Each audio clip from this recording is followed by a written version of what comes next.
So, Okay. just want to begin with who are you? Okay, my name is Janet Davis, and I'm an assistant professor of American Studies and History here at the University of Texas at Austin.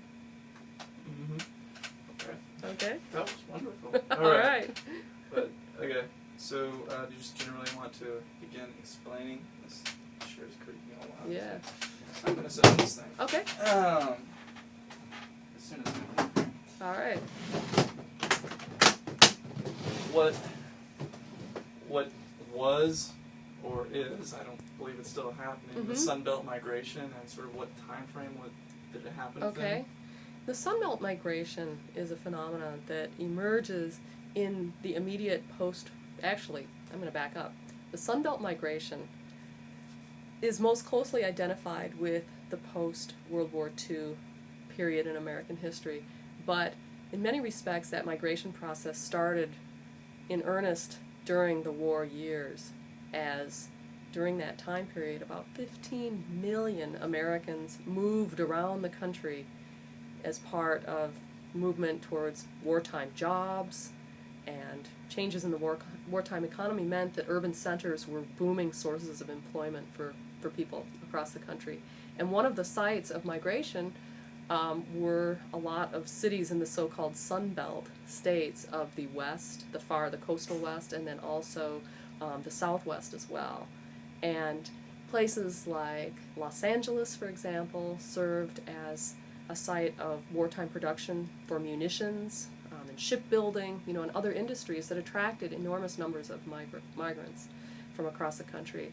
Now this process continues completely apace, and even more so after World War II, when industries moved their capital to this part of the country and populations continued to move accordingly.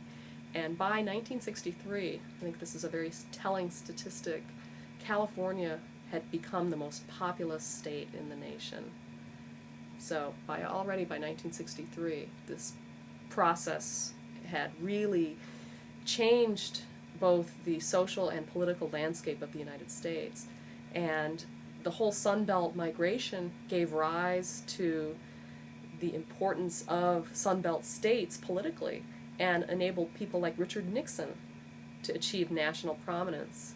He was from California, and in the late 1940s he's in Congress in California, and he becomes President Eisenhower's vice president when Eisenhower is elected in 1952. And so again, showing that a politician who's not from the East Coast or from the South, sort of traditional, or the Midwest for even, traditional bastions of, more America's national identity, had now been moving to the Sun Belt in many respects. And along with that Sun Belt migration came, as I mentioned, the migration of a lot of businesses as well. And a lot of businesses felt much more comfortable in the so-called Sun Belt states because they were areas where taxes were very low and where labor unions were not firmly entrenched. And so they found these areas to be much more hospitable in order to maximize business profits as well. So again, there is a movement in terms of population, and there's also a movement of capital as well that occurs during the Sun Belt migration. And the migration continues to this day, as the population of the states with the highest population growths still tend to be in this Sun Belt area. I think Nevada continues to lead the nation in population increase, I believe, and Texas is certainly right up there as well. So, other questions? I was going to say, do you know where the businesses were migrating from? Was it from Midwest and Northeast, or? Mm-hmm. I can give you one particular interesting example here as a case study from which to make some generalizations. The auto industry, for example, had been previously entrenched in Detroit, but what happens during the immediate post-war period was that the auto industry can be best characterized by runaway shops, in which the big three automakers in the United States, Ford, Chrysler, and GM, they expanded their base of operations elsewhere. They continued to be based in Detroit, but their expansionism was located in small towns in the Midwest, but also in the Sun Belt states, because they wanted to break the hold that unions had on, the whole process of production, because they wanted to make more money, of course, and so that was one way to break the hold of the union, was to move their sites of production elsewhere, and some of those sites of production were in Sun Belt states. Another important part of the whole movement of businesses was the rise of the defense industry that occurs during the Cold War, immediately following, well, really starting during World War II, but really immediately following the war between the United States and the Soviet Union at that time. And so the Sun Belt states became great sources of defense contracts. They became sites of defense contracts, providing great numbers of jobs for people migrating to these areas. And there was this curious relationship between government subsidies and Sun Belt migration as well, because of the growth of the defense industry. And like I say, so much of these production of munitions, of research facilities and such, were oftentimes located in the Sun Belt states. So that is definitely part of this whole expansion of the Sun Belt too. And Sun Belt states, you'd say, would include the Southwest, basically. Mm-hmm. The Southwest, and certainly the West Coast too. Well, it's not very sunny in Washington and in Oregon, but certainly California, of course, is sort of the premier example of that phenomenon. There's another question. So I'm going to scratch that thought because I forgot that one as well. All right. White flight, though, how would you define that and the time period? Oh, I was going to ask about the Sun Belt migration. Would you say that still continues today, that industries are moving south because of lower taxes here, because of places like Texas and I think New Mexico having no state income tax and property value? Yes. Of course, we have much more land.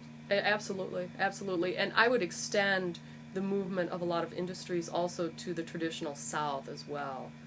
Places like Alabama and places like Tennessee, where in the auto industry, certainly, like the Saturn division of GM has located all of its production sites in the traditional South, for example.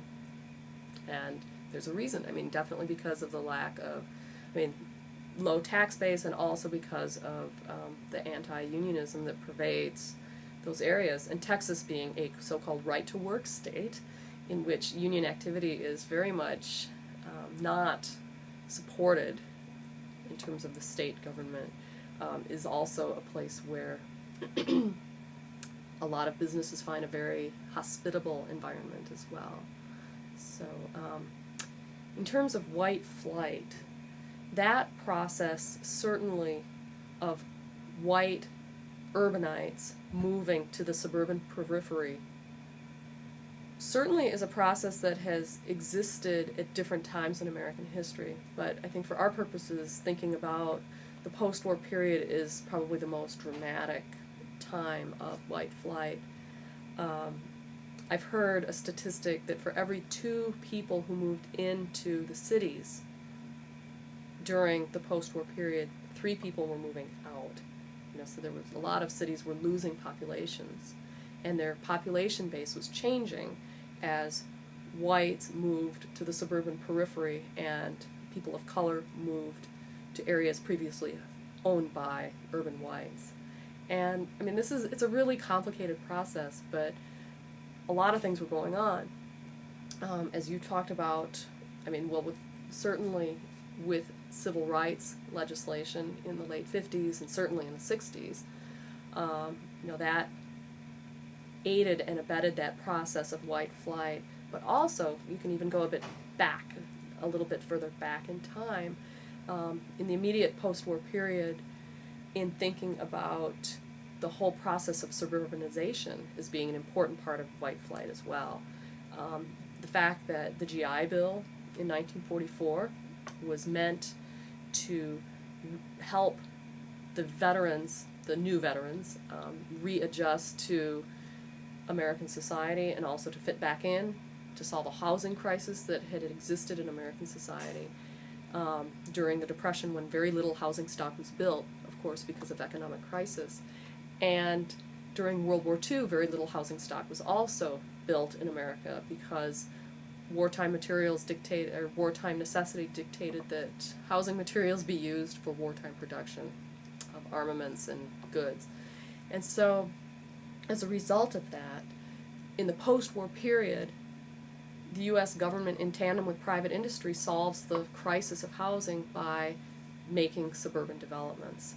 And suburban developments were aided and abetted, like I said, by the GI Bill, which provided enormous subsidies for returning veterans in the housing market, by helping them get low interest loans, mortgage loans, and also in many cases, veterans could buy a house with no down payment.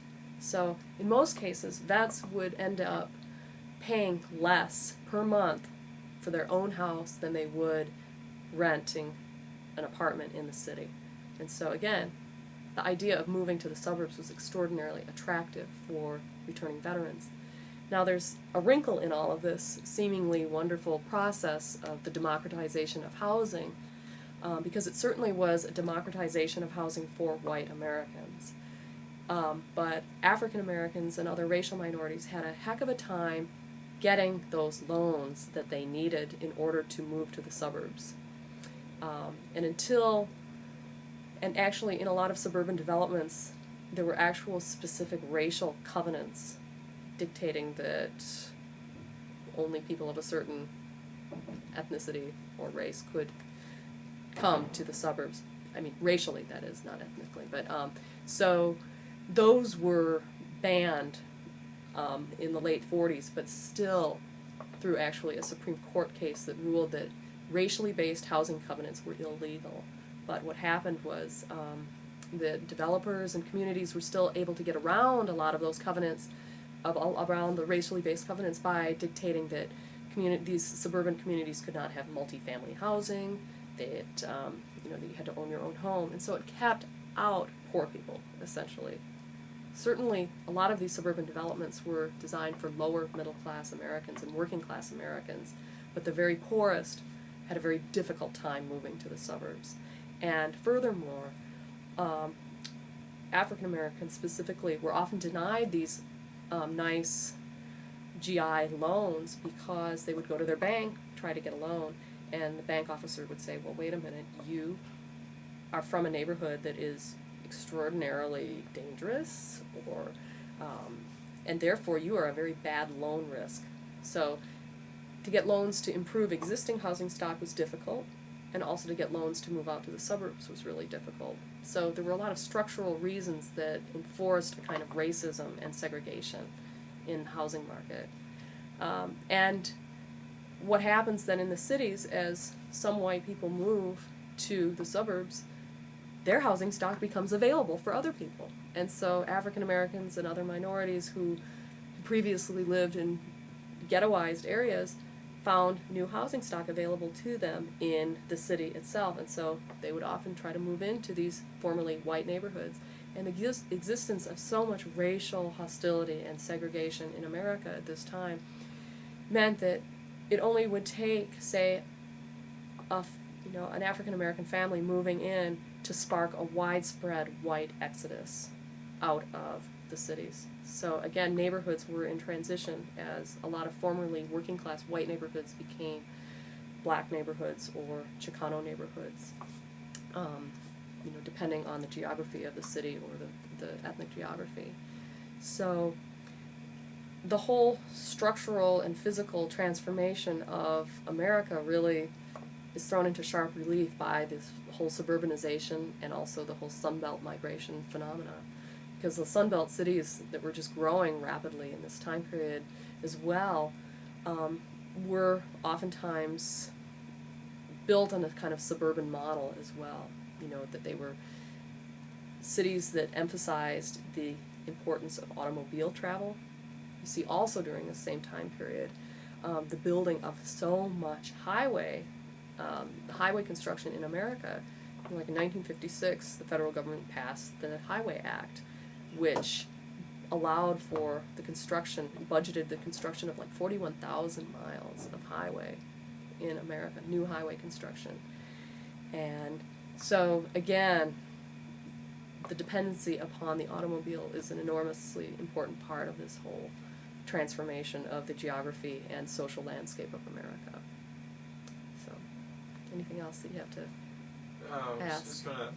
I don't know specifically about this. I know during World War I it was very difficult, but how the military forces still weren't very integrated. The American military forces during World War II. So I mean, how many blacks were actually getting the GI Bill? Well, there were certainly black soldiers in World War II. They were not fighting alongside their white, servicemen, because Harry Truman integrated the Army after World War II. That was part of his so-called fair deal. There was some modest civil rights legislation that was passed during his administration, but also that was one of those issues that came up to desegregate the armed forces. But certainly, blacks served during World War II, but they more often than not served in positions that did not allow for much advancement, working as cooks or janitors or, positions, like I say, that were kind of at the bottom of the hierarchy. But other troops like the Tuskegee Airmen, they performed well. They were extraordinarily decorated and valorous in combat. I mean, actually, as airmen, air fighters during World War II over Europe. So there certainly were troops, but they were unable to take advantage of the same kinds of generous government subsidies that were available to a lot of whites. That is not to say, however, that they were completely excluded, because there were African Americans who did live in the suburbs, but they just were very, very minuscule in number compared to the white population. So, anything else? What time is it? It is 11:37. Okay. Let me see. You know anything about the increasing, prescriptions of Valium after? Well, I guess not. Well, I mean, You know what I'm talking about?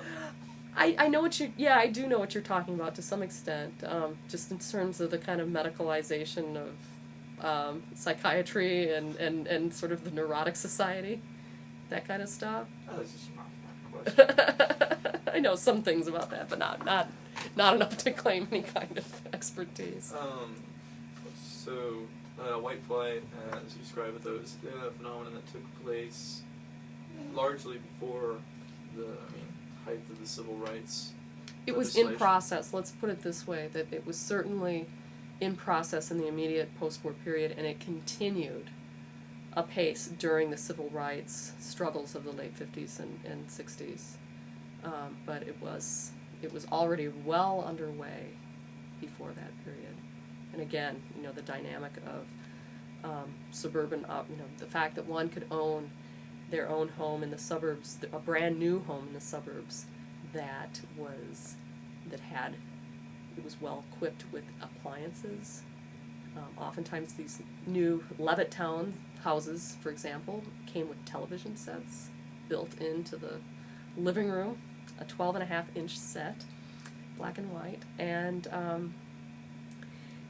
also, I think just as a general statement about the psychology of America in the post-war period, a lot of scholars have referred to this time as one of domestic re-entrenchment, in which gender roles were, in some ways, the differences between men and women were codified through specific roles in society, more so than they had been during World War II or the Depression, where women were staying at home and giving birth to greater numbers of children, more women at the same time, giving rise to a baby boom, and certainly that domestic ideology was well entrenched in the media more than any place, because the actual numbers of married women working outside the home continued to increase during this period.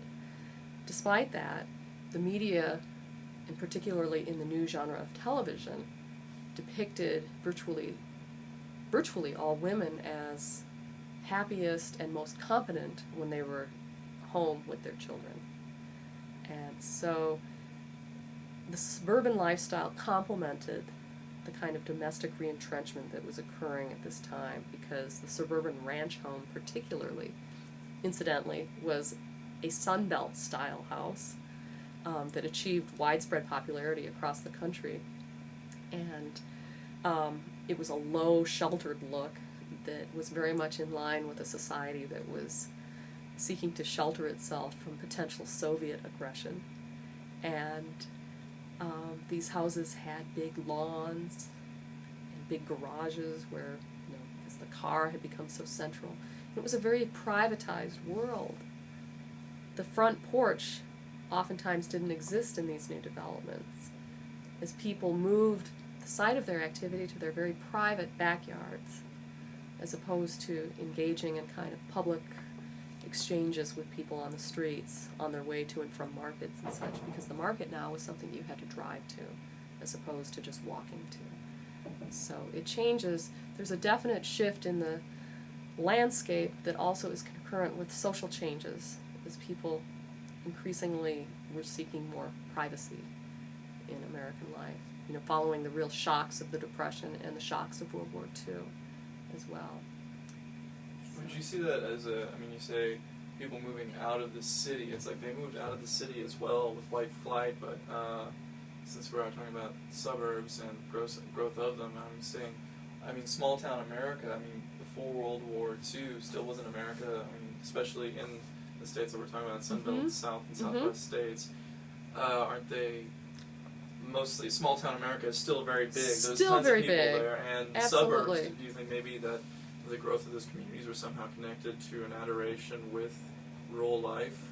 Very much so. It's sort of perverse, because at this time, the cities, America became a predominantly urban society in 1920, and that was the first time in the American census, the U.S. Census Department reported that more Americans now lived in cities than they did in small towns or in rural settings. And what happens after World War II is there's again a kind of population shift as more people, in a sense, are trying to replicate what they had lost in small towns through these suburban communities. But oftentimes the suburbs themselves were just housing tracts. And so people would go to small towns to get supplies or whatever. But what emerges in this new landscape is the rise of shopping malls that became social sites for these housing tracts and suburban developments that were trying to achieve some kind of community sense, amidst this kind of scattering of the new landscape. And really what happens then later on is that the suburban communities grow to such an extent that they become, in fact, edge cities. And that has certainly happened across the United States at this time, as these suburban housing tracts and then suburban towns become actual powerhouse cities as industries locate there, and they grow apace. So it's like cities that are just within earshot of the original urban center. And I would imagine Plano, in some respects, fits that characteristic very well. With a population of 200,000 people at this point, that's pretty amazing. So, but small towns certainly continued to exist. By all means, they did. I think that, and it's easy to forget about the importance of small town life at this time too, because the way popular culture represented American life was it also moved. A lot of television shows also moved to the suburbs during the same time period. Shows that originally had been set in cities would chronicle how their characters moved out to the suburbs. Like I Love Lucy, for example, was originally set in New York City, and they move to later on to a kind of suburban Connecticut setting. And Lucy went through several incarnations, but at the end of one season, that's what they did. And other shows that are a little bit less well known, like the Goldbergs and Molly, they also moved the action away from the urban center to the suburban setting, chronicling that process that millions of Americans were experiencing at this time.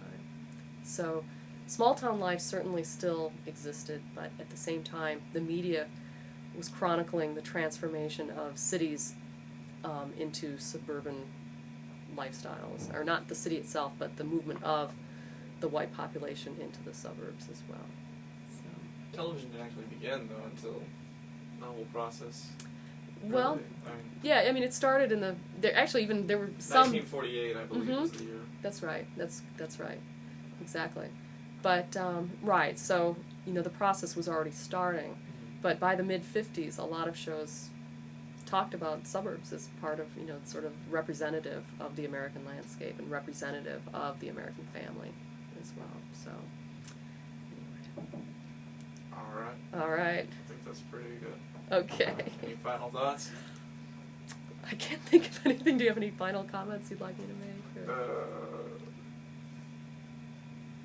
You ever been to Ringling Brothers Barnum Bailey Circus? I sure have. Me too. Mm-hmm. Good stuff. It's yeah. I study circus. That's my area of expertise. The stuff is stuff on suburbs and such is stuff that I teach, but it's not. I haven't done original research on suburban communities, but. The circus is good enough. It's pretty interesting. In fact, the circus is affected by suburbanization, the whole Sunbelt phenomenon too. Yeah. I could ask one last thing. Okay. Just be an opinion, and probably won't even use this, but sure. Do you see the suburbs again as sort of this reoccurring theme in American culture of us trying to build a city on the hill? Same thing as like Western migration during post-revolutionary period, and then before all the colonies were even established, people coming here with these ideals that we can detach ourselves from the evils right. the way life has existed right. and build it, and sort of like there was this idealism before the culture really developed to make it there. Maybe I'm putting words in your mouth. No, you're not. In some respects, I do see a sense of idealism that has motivated the process of suburbanization. Absolutely. Because communities, despite all of the seemingly Orwellian impulses that exist within covenants, housing covenants, specifying that houses can be a certain color of beige, for example, there still is, within those same covenants, still an idea of building a cohesive and good community, even though, as we're seeing now that some of these developments have been in existence for a while, that a car-based consumer society is in many respects antithetical to community formation, because people are so wedded to their little spaces and commuting ever further to their work, and as a result spending a lot of their time alone on the highways, and so not engaging in a civic life that involves people going to markets and going to public spaces on foot and engaging near their homes, because home has become so removed from civic life in many respects. And so I think that a lot of ideologies in the new urbanism, for example, really are trying to rectify some of these problems that have occurred.